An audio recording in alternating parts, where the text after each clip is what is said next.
حسینی بانو بنت حیدر حسین مرحوم کی روح کو اصال فرما دیں۔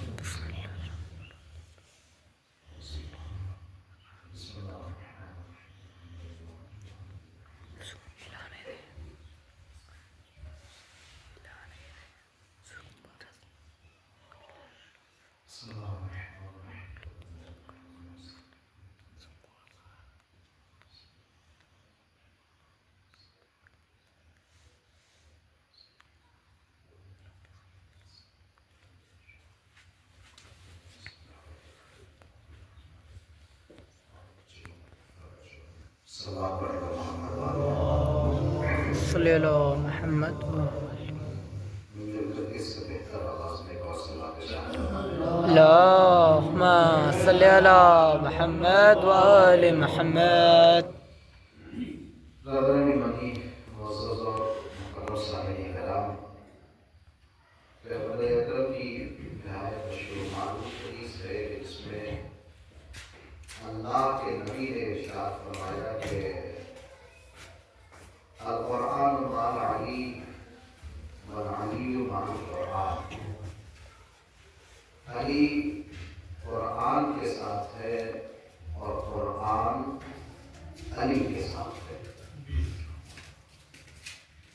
ظاہر ہے کہ ماہ مبارک رمضان ہے اور ماہ مبارک رمضان کو بہار قرآن کہا جاتا ہے، یعنی جس مہینے میں اللہ کی کتاب کی سب سے زیادہ تلاوت مسلمان کرتا ہے وہ رمضان کا مہینہ ہے۔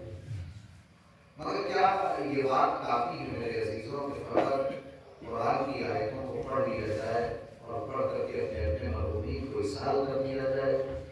کیا فقط اتنا کافی ہے کہ کوئی یہ کہتے کہ صاحب ہم نے 4 قرآن ماہ مبارک رمضان میں ختم کیا، ہم نے 5 قرآن رمضان میں ختم کیا، ابھی رمضان کا پہلا عشرہ نہیں تمام ہوا ہم نے قرآن ختم کر دیا ہے؟ کیا یہی ہونا چاہیے کہ انسان یہ فرض کرے کہ کس کے یہاں 3 دن میں قرآن ختم ہوا، کس کے یہاں 5 دن میں ختم ہوا؟ توجہ کیجیے گا، کیا قابل فرض یہی ہے کہ قرآن کی آیتوں نہ تلاوت قرآن مجید کرنی چاہیے؟ مگر قرآن پڑھ کر کے آغاز دیتا ہے افلا یتدبرون القرآن ام علی قلوب اقفالها، یہ قرآن سے تدبر کیوں نہیں کرتے، یہ قرآن کے بارے میں غور و فکر کیوں نہیں کرتے، یہ قرآن کے بارے میں سوچتے کیوں نہیں ہیں؟ ام علی قلوب اقفالها، کیا ان سے دلوں پر تالے لگ گئے ہیں، کیا ان کی فکریں بند ہو گئی ہیں، کیا ان کو سوچنے اور سمجھنے کی صلاحیت کو سلب کر دیا گیا ہے؟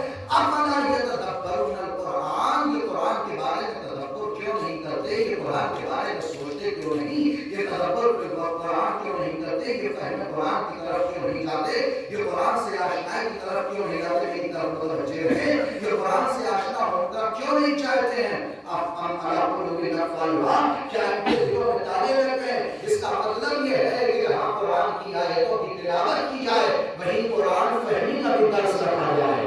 توجہ کیجیے گا، جہاں قرآن مجید کی آیات کی تلاوت کی جائے وہیں قرآن سمجھایا جائے۔ اور اتنا تو ذمہ داری کے ساتھ اور پورے یقین کے ساتھ یہ جملہ کہہ سکتا ہوں، اگر دنیا کا مسلمان قرآن کی آیتوں کو سمجھ جاتا تو علی کا دشمن کبھی نہ ہوتا۔ صلوات پڑھے اور محمد محمد سب نے روزہ کھول لیا ہے، پیاسا کوئی نہیں، آواز بلند صلوات۔ اللہم صلی اللہ محمد وآل محمد۔ قرآن تدبر والی کتاب، قرآن غور و فکر والی کتاب، قرآن کو سوچنا ہے، قرآن کی آیتوں کو سمجھنا ہے، ورنہ قرآن پڑھنے والے تو بعض ایسا قرآن بعض قرآن پڑھنے والے ایسے ہیں کہ جن کے اوپر قرآن خود لعنت کرتا ہے۔ اندازہ لگائیے کہ قرآن کہا ہے مگر قرآن مجید خود اس کے اوپر لعنت بھیج رہا ہے۔ کیوں؟ اس لیے کہ قرآن نے لفظوں کو پڑھ رہا ہے مگر قرآن کے مفہوم کو سمجھتا نہیں ہے۔ قرآن کہنا کیا چاہتا ہے اس سے یہ بے خبر ہے، قرآن بتانا کیا چاہتا ہے اس سے یہ ناواقف ہے۔ اور قرآن سب سے بہتر کتاب، قرآن سب سے اعلیٰ کتاب، قرآن سب سے افضل کتاب، قرآن سب سے اکمل کتاب، قرآن سے کامل ترین کتاب کوئی نہیں، قرآن سے جامع ترین کتاب کوئی نہیں۔